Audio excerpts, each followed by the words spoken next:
Сәлеметсіздер ме, құрметті Бойтұмар арнасының тыңдармандары. Менің арнама қош келдіңіздер. Әсерлі әңгімені тыңдай отырып, менің арнама жазға кетіңіздер. Әңгіме ұнаса, лайк басып, пікір қалдыра кетіңіздер. Әке, таныдыңыз ба? Барлық мәдениет қалада.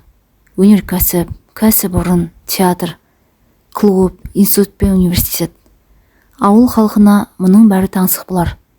Арманын арқалаған жастарда белді бекем болып қалаға келеді. Білім алу үшін, қалаған мамандық иесі болу үшін. Жадыраған жаз аяқталып, күздің алғашқы айы басталды. Қыркүйек келісімен мектеппен қатар жоғарғы оқу орындарында да сабақ басталады. Әсіресе бірінші курс студенттері үшін ерекше кез деуге болады. Өмірден өз орындарын іздеп, жан-жақтан жиналған арманшыл түлектер. Пысықтары бір-бірлерімен танысып үлгеріп жатыр. Көп студенттің ортасында жұпыны киінген, ұзын бойлы, қара торы келген, қой көзі жігіт ешкімге араласпай бөлек отыр. Көзіне түскен кекілін бір жағына қайырып қойып, ешкіммен шаруасы жоқ жандай. Бұл ауылдан келген Самат болатын. Оның көпшіл ортаға ойын-сауыққа жұғымы аз. Бар ойы сабақ. Саматтың оқуға деген ынтазарлығы ерекше. Сөзге жоқ, тып-тыныш қана жігіттің өзіндік ұстанымы бар. Білім алып, жақсы маман иесі болғысы келеді. Ауылда қалған жалғыз анасын ойласа қамығып кетеді. Қамыққанмен бола ма? Адам болып еңбек ету үшін білім керек. Ал білімді тек қаладан аласың. Өзі қалаған білімін алу үшін сонау түкпірдегі ауылдан келген еді. Көп ұзамай сабақ өз қарқынымен басталып кетті. Самат анасының мұғалім бол деген қалауымен келіспей, агроном мамандығын таңдаған. Өз қолымен еккен егістіктің жайқалған кепін көз алдына елестетіп, ойға шомушы еді. Анасының мұның еңбегіне риза болған сәтін қаншама рет елестеткен. Өзі тым арманшыл. Бір өкініштісі жағдайы нашар болмаса да, қолының қысқалығы жанына бататын. Жалғыз анасына салмақ салғысы келмейді. Онсыз да шықпа жаным шықпамен жүрген анасы соңғы уақытта қартайып, шөгіп барады. Тағдырдың тауқыметімен күйеуінен жастай жесір қалып, совхоз жұмысына етене араласты. Таң шапағы білінер-білінбестен совхоздың мал қорасына кіргеннен сүйретіліп кешке бірақ шығады. Таң алагеуімнен сиырдың желіне жармасса, қалған уақытты қора тазалаумен, бұзау бағумен өтеді. Кешкісін тағы да шелегін салдырлатып, сиырдың бауырына отырады. Осылай тапқан азынаулақ ақшасынан жырып баласына салып тұрады. Барға қанағат етумен тырысқанмен, курстан курсқа көшкен сайын Саматтың қажеттіліктері көбейіп, өзі де жұмыс жасай бастады. Түнімен вагоннан зат түсіреді. Қап-қап ұнның салмағы иығын езіп жіберетін. Амал жоқ, шыдауға тура келеді. Уақыт тым жүйрік. 3-ші курсқа аяқ басқан жылы топтарына бір бойжеткеннің ауысып келгені. Бұрыннан қатарларында 2 қыз болатын, қалғаны сатырлаған жігіттер. Әуел басында агроном мамандығын таңдаған қыздарға біразы күле қараған. Уақыт өте үйреністеме сөз етулерін қойған. Тағы да бір арудың ауысып келгеніне таңданыстарын жасыра алмады. Ақсары өңді, қысық көзді, орташа бойлы бойжеткеннің өзіне назар аударғанын басында байқамады. Үнемі Саматтың қасынан табылуға тырысатын. Мұны көрмей қалу мүмкін емес еді. Қатарластары қалжыңдап, екеуіне үйленсеңдерші дейтінді шығарды. Бұл Сараға ұнайтын секілді. Айтқан сайын Саматқа ұрлана қарайды. Аузы қисық болса да байдың баласы сөйлесін демекші. Сараның ауқатты отбасынан шыққаны білініп тұрады. Соңғы үлгідегі көйлектер, сөмкелер, туфлилер күніне түрлісін киетін. Осылай жүргенде бірінші семестр аяқталып, жаңа жыл кешіне дайындық басталды. Топ болып жаңа жылды 28-ші желтоқсанда бірге қарсы аламыз деген шешімге келген болатын. Сосын әрқайсысы ауылдарына демалысқа кетеді. Кеш көңілді басталды. Барлығы өз жама шарқынша киініп келуге тырысқан. Ерекше көзге түскені Сара болды. Жалт-жұлт еткен көйлекпен келген Сараға бәрінің көзі қадалды. Бірақ паң мінезді Сара ешкімге назар аудармастан тіке Саматтың қасынан табылды. Кеш бойы бір елі ажырамады. Сауық сайран аяқталысымен шығарып салуын өтінді. Қыздың өтінішін аяқ асты ете алмаған Самат ере шықты. Айнала қараңғылыққа бөленгенімен көше шамдарының жарығы жарқырап тұр. Аяқ астындағы қарс-қарс етеді. Аязды болмаса да күннің едәуір салқындығы бар. Бетті қарып өтеді. Әңгіме айтыңызшы, деді біраз жүргеннен соң Сара. Көп сөзге жоқ Самат сөйлей алмады. Байқаймын, менен қашатын секілдісіз. Көп үндемейсіз. Сізге ұнамаймын ба? Деген Сара бір орында тұрып қалды. Жоға, о не дегеніңіз? Сөзге шорқақ адаммын. Не айтарымды білмей келемін, деді Самат та тоқтап.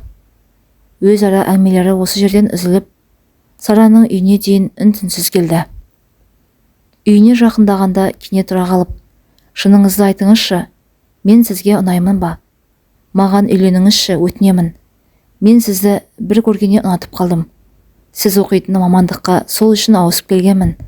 Әкемді көндіруге тура келді, деп сықылықтаған Сараға Самат түсінбей қарады. Маған олай қарамаңыз. Мен сізді былтырдан бері бақылап келемін. Үнемі ойланып жүресіз бе? Ешкімге назар аудармайсыз. Қасыңыздан талай өтсем де бір бұрылмадыңыз.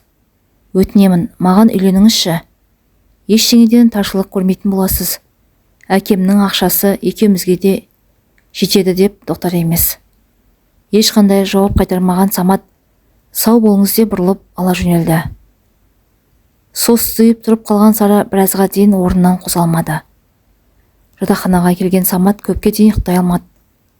Кереуетін сықыр-сықыр еткізіп әрі-бері аунап болды. Сараның сөзі ойынан кетпеді. Осы уақытқа дейін қыз-қырғынға көз жүгіртпеген екен, кәдімгідей ойландырып тастады. Қысқы демалыстан оралғанда Самат Сарадан қашқақтайтын шығарды. Қаланың қызы ауылға бармасы анық. Ал бұл болса анасын тастай алмайды. 8 наурыз мерекесіне орай жігіттер қауымы топтағы қыздарға арнап шағын кеш өткізетін болды. Кештерін жатақхана жетекшісімен келісіп, осындағы бір группаласының бөлмесінде ұйымдастырды. Арнайы сыйлықтарын табыстап, көңілді отырыс өткізді. Кеш аяқталуға таяп қалғанда Сара жанына келіп, үйіне дейін жеткізіп салуды өтінді. Самат барғысы келмеген кейіп танытса да, Сара қолқа сап қоймады. Еріксіз ертіп шыққандай болды. Есік алдына шығысымен, байқаймын, менен қашатын секілдісіз. Мен де сізге өкпелеп көргім келген, бірақ шыдай алмадым. Өтінемін, менің өтінішім әлі өз күшінде. Тіпті ата-анама да айтып қойғамын. Ертең үйіме танысуға келіңізші, әкем сізді шақырады, деген Сара Саматты қолтықтап алды. Самат құтты бір мылқау адамдай, осы бір ынжық мінезінен барамын, болмаса бармаймын деген жауабын бермеді. Сіз тағы да үндемедіңіз. Ертең демалыс, әкем үйде болады. Сондықтан күндізгі сағат 2-де сізді күтетін боламыз. Жауабыңызды сол кезде айтарсыз. Ата-анам менің ұсыныс жасағанымды біледі. Қиналмай келе беріңіз, деді де Саматтың бетінен шөп етіп сүйіп алып жүгіре жөнелді. Жатақханаға қайта оралған соң жақын досы Төребекпен ақылдасып көрмекші болды. Бөлмесіне келіп, есігін қағып еді, іште жалғыз екен. Кел досым, жақсы отырыс болған сияқты. Сараны жеткізіп салдың ба? Неге осы Сараға үйленіп болмайсың? Естуімше әкесі беделді адам көрінеді. Сара жалғыз қыз екен.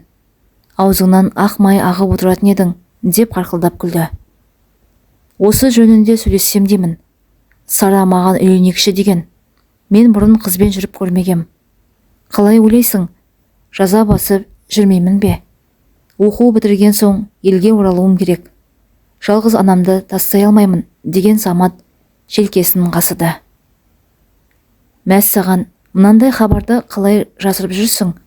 Тезірек үйленіп ал, бауырым. Сара сені ұнатса, сенімен бірге болар. Болмаса анаңды осында әкелерсің. Қызықсың өзің. Осындай мүмкіндікті жіберіп алайын деп тұрсың ба? Мен болсам ойланбас едім. Топтағы 18 жігіттің ішінен сені таңдаған екен. Бақытты болып кететініңе сенемін, деп арқасынан қақты.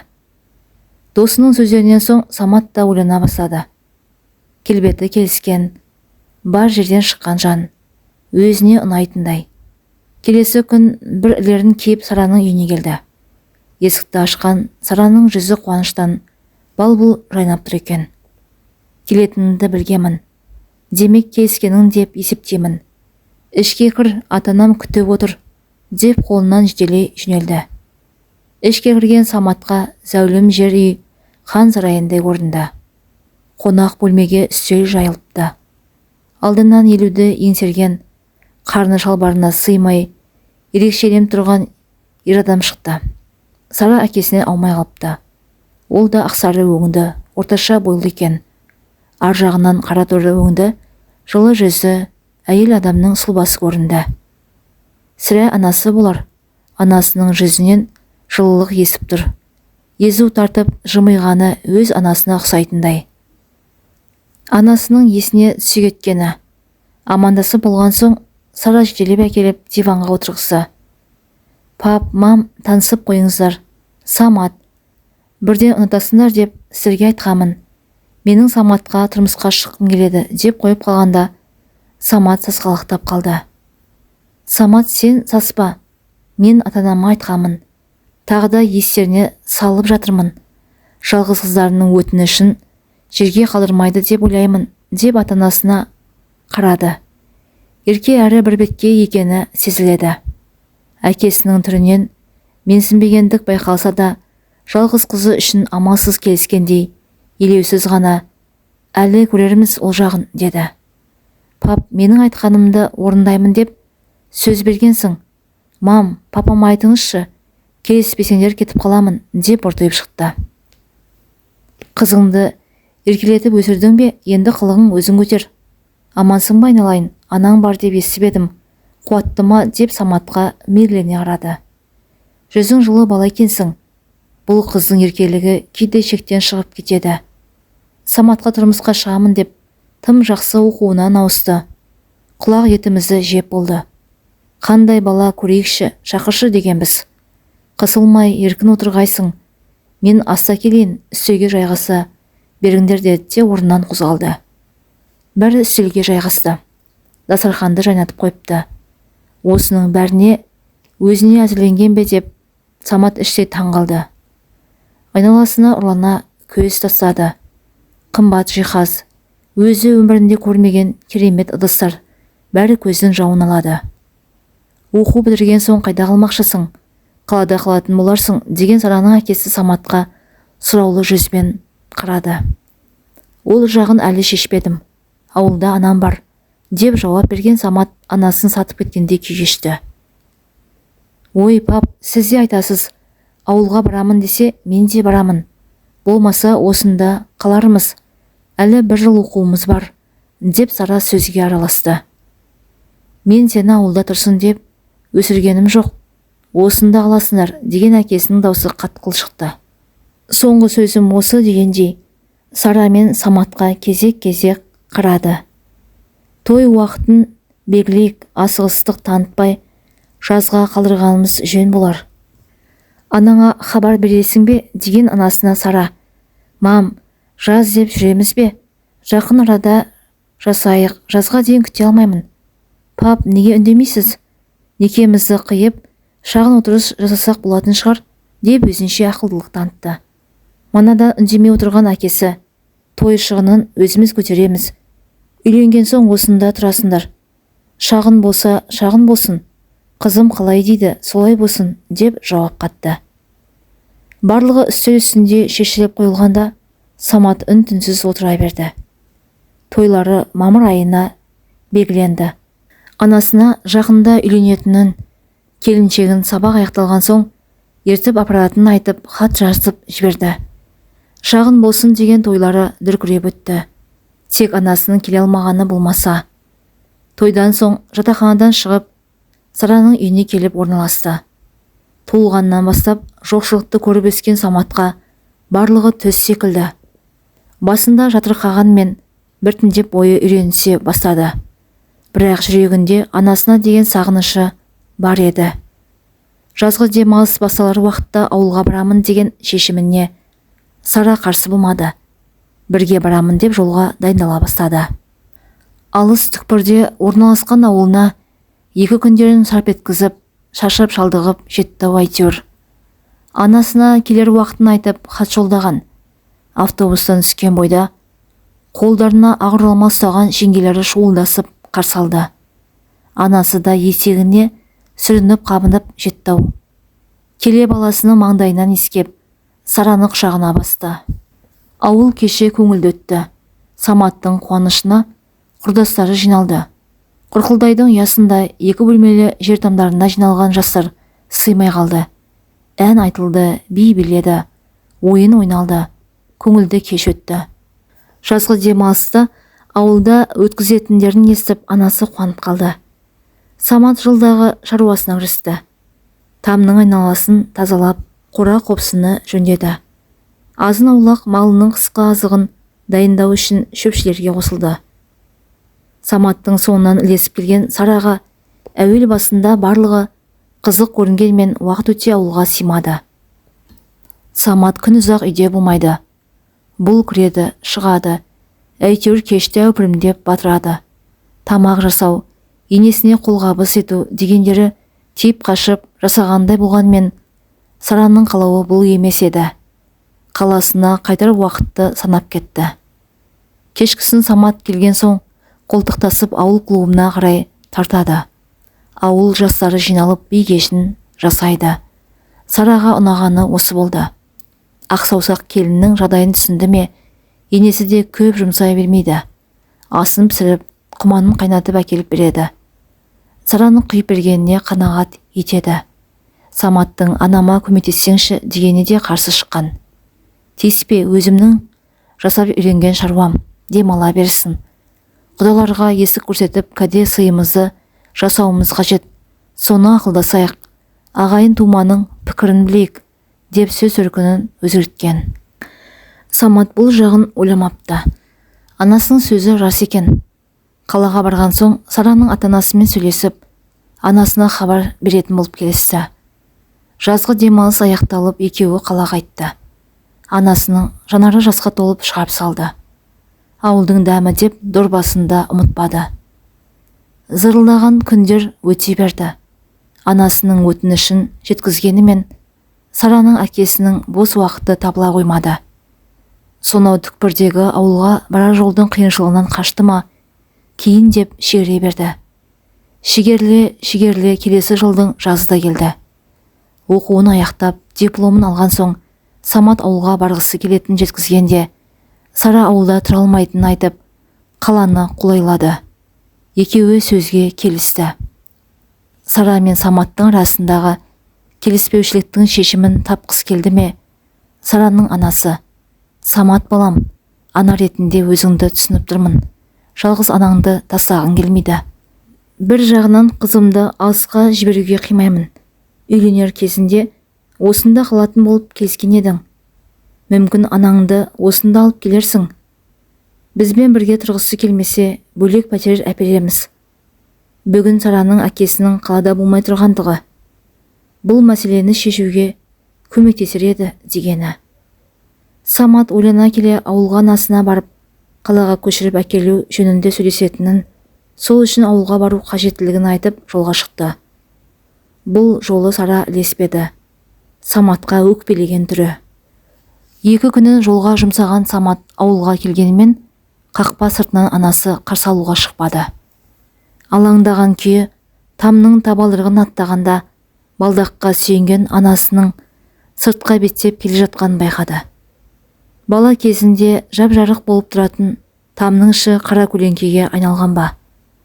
Қазан ошақтың айналасы да жуылмаған ыдысқа толы. Апау, сізге не болған? Амансыз ба? Деп анасына ұмтылып, бала кезіндегідей бауырына тығылды. Анасының иісі мұрнына келіп, өне бойын жылытып жіберді. Қанша есейіп кетсе де, анасының орны бөлек екен.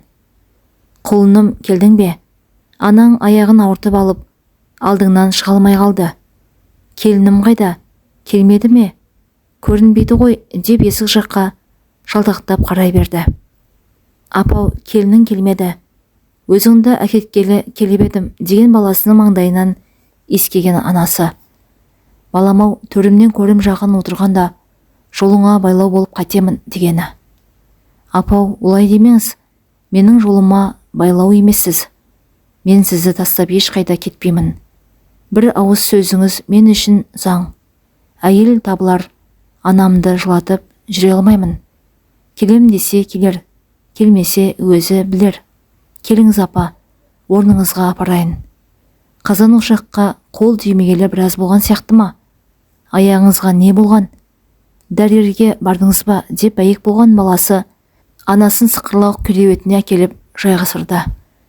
Сиыры құрғыр теуіп жіберіп оңбай құлағаным. Аяқтан күш кетсе, қозғалу қиын екен. Көрші Сағира келіп тамағымды жасап беретін.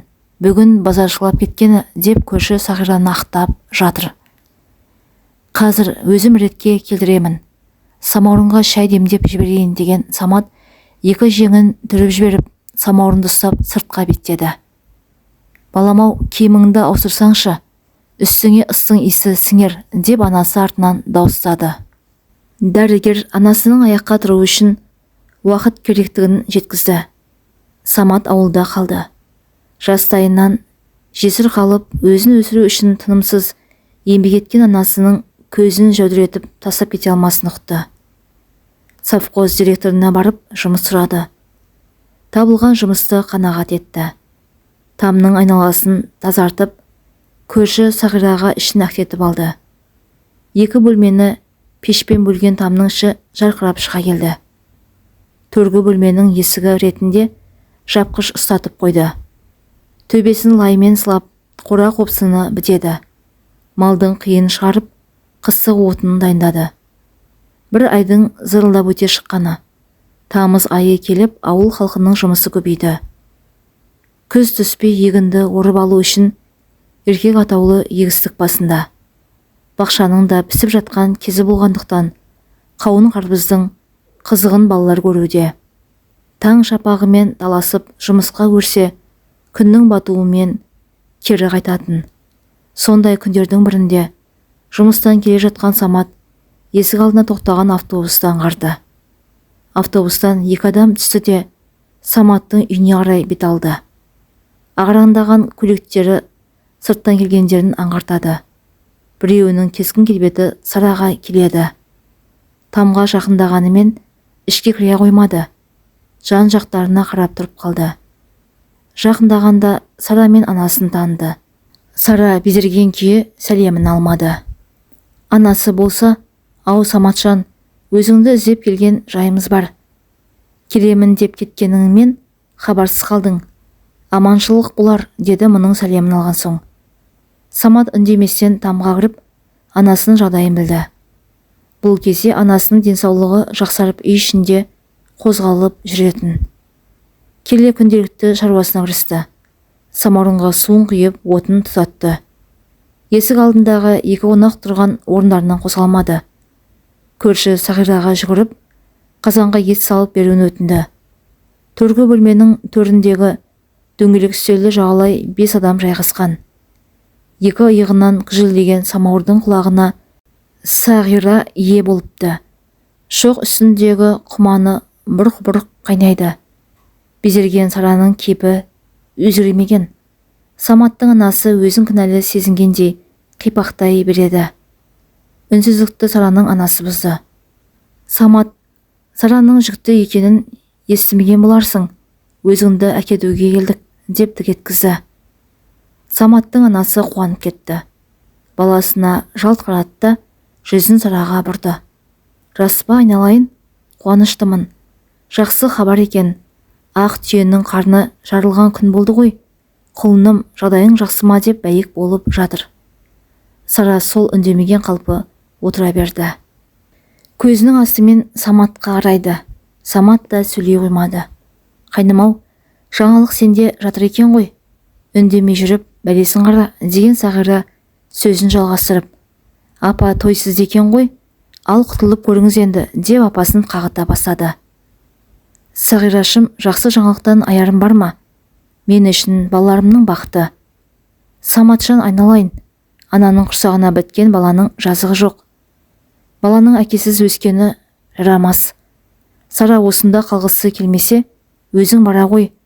Батамды бердім. Маған алаңдама. Ауыл ішіндемін. Сағирашым бар. Денсаулығым да жақсарып қалды.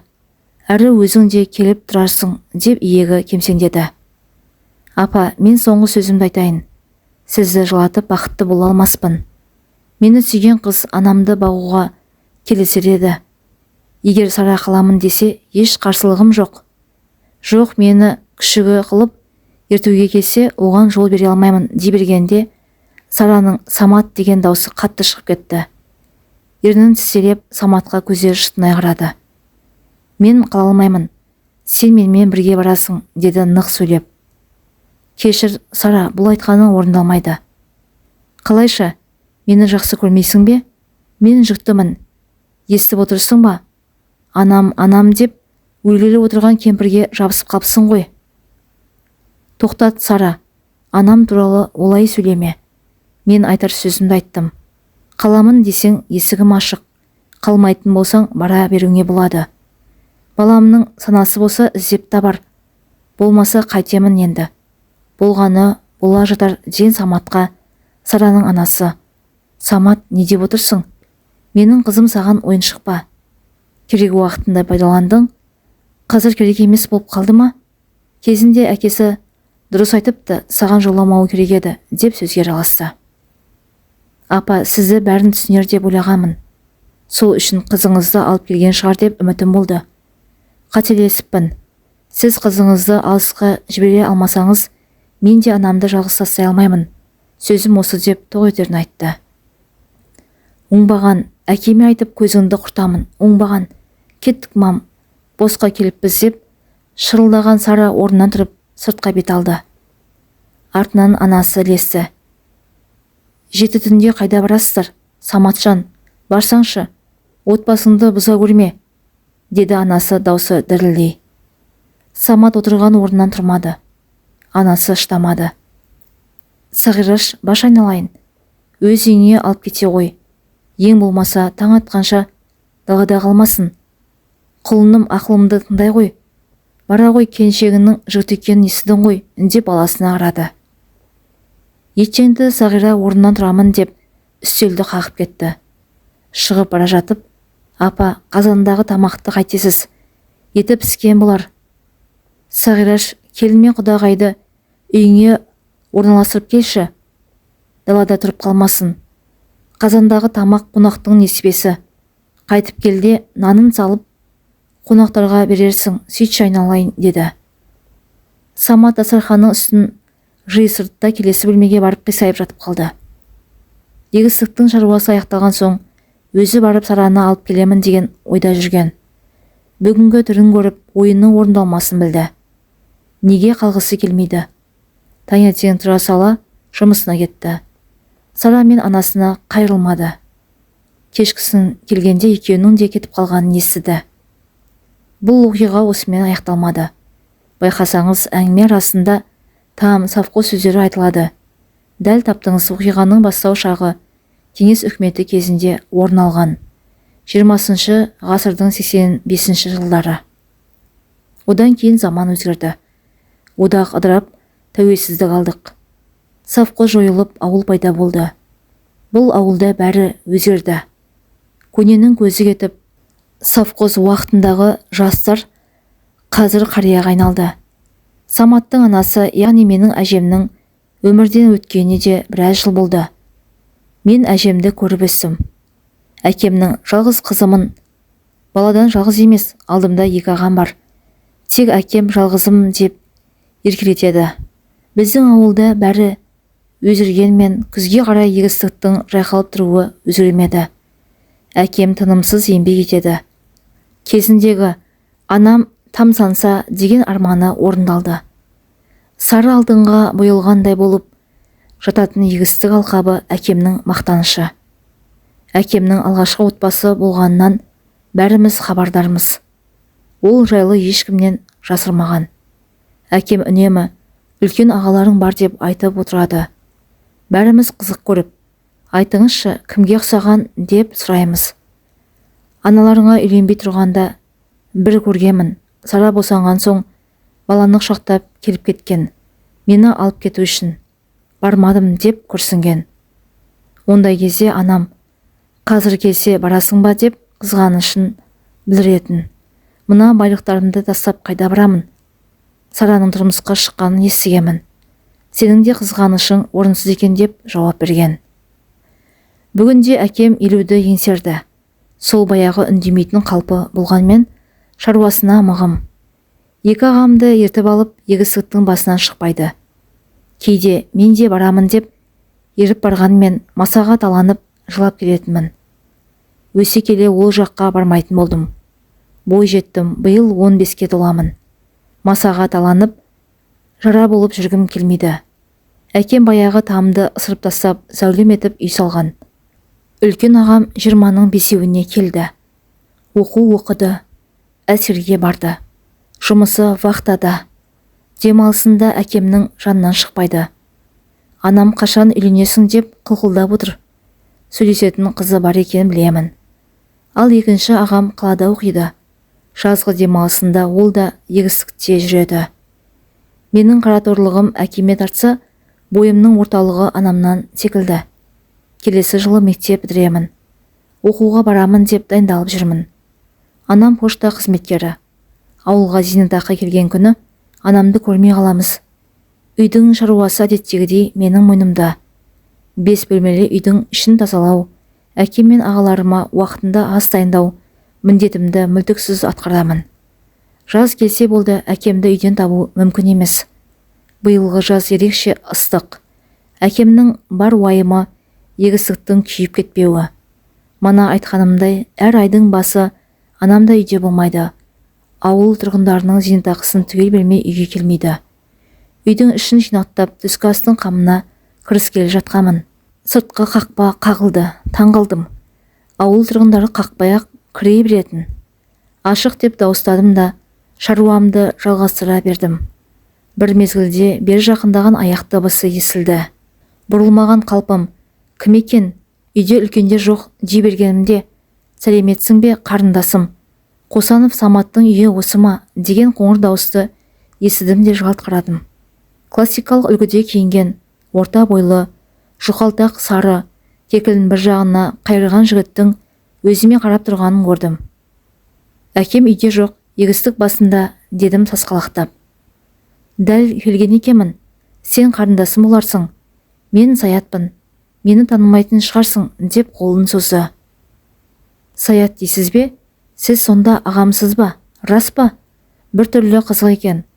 Қазір әкеме хабарласайын деп кнопкалы қалта телефонымды қолыма алдым. Басқа уақытта батылдығым басым болатынмен телефонды алып дірілдеп тұрмын. Әкеме қалай жеткіземін? Тұтқаны көтерген әкем. Әке, түскі асқа келесіздер ме? Сізге қонақ келіп отыр, дедім. Қызым, жақындап қалдық. Салқын көжеңді дайындай берші. Қонақ дейсің бе? 20 минуттың жобасында барамыз. Біраз уақыттан соң қақпаның алдына көлік тоқтады. Ішке дабырлап кірген үшеудің біреуі, яғни әкем, қонақты көріп тұрып қалды. Әке, таныңыз ба деген қонақ жігітке, Саятпысың деді. Ағаларым аңдаң. Маған не болды дегендей сұраулы кейіппен қарап қояды. Өсіп кетіпсің, кел құшақтайын деп Саятты кең құшағына сыйдырып жіберді. Алғаш рет әкемді қызғанып кеттім. Жүгіріп барып әке деп жағаласып жатырмын. Қызым келе ғой, сенің орның бөлек қой деп құшағын босатып мені бауырына басты. Анама хабарласып дастархан қамына кірістім.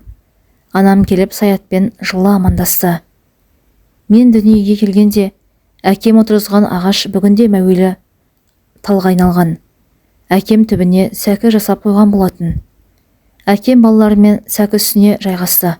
Барлығы үнсіз. Дастархан қаммен жүрсем де арасында үлкен ағама көз қиығымен қарап қоямын. Әкеме келетіндей кіші ағамен де ұқсастықтар бар. Бәріміз дастархан басына жиналдық. Анаң аман ба? Қуатты болар деп сұрағын қойды. Осы сұрақ арадағы үнсіздікті жойғандай болды. Анам аман, денсаулығы бір қалыпты, қарындасымен бірге тұрады, деді. Мен де қарап отырмай, еркелікпен біздің үйге жай келдіңіз бе деп қойып қалдым. Анам маған сұрлана қарады. Әкем мырс етті. Қызым, осы сұрақты қоюға дәтім жетпей отыр еді. Саятжан, келген бұйымтайыңды айта отыр, деді Саят қарап. Айтар бұйымтайым жоқ, тек 30 жыл іздемеген әкемді көргім келген дегенде қоңыр даусында діріл пайда болды. Рас айтасың-ау, 30 жылдың өте шыққаны ма? Іздемейін дегенім жоқ. Анаң кездесуге рұқсат бермеді. Өкпелеуің орынды. Кешірім сұрауға да қақым жоқ екенін білемін. Бірақ тағдырдың жазуы солай болды. Сенің анаңды емес, өз анамды таңдағаныма еш өкінбеймін. Мен үшін анамның разылығы маңыздырақ. Саған анаң қалай түсіндіргенін мен білмеймін.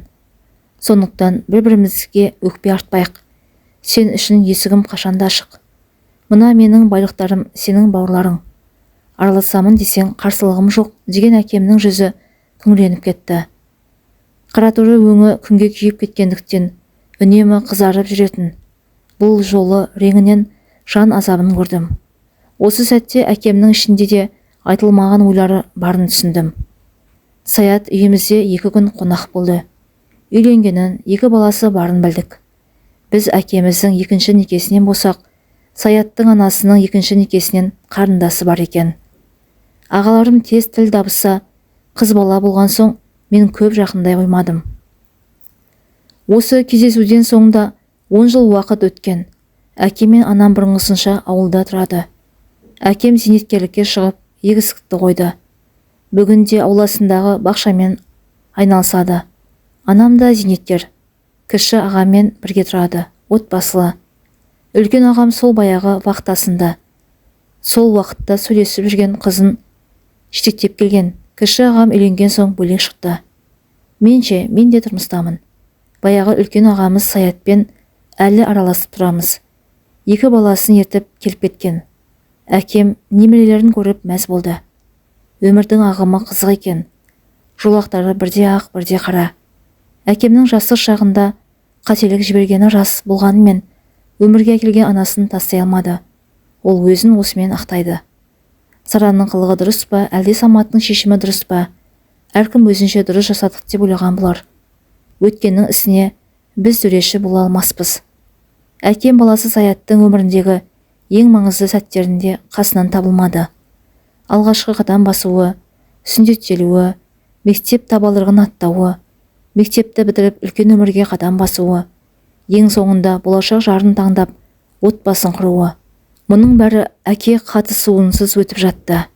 Бұл үшін әкем өзін жазғырған болар. Саятына бере алмаған әке махаббатын бізден аямаған болар. Бұл жерде кімді кінәларымды білмеймін.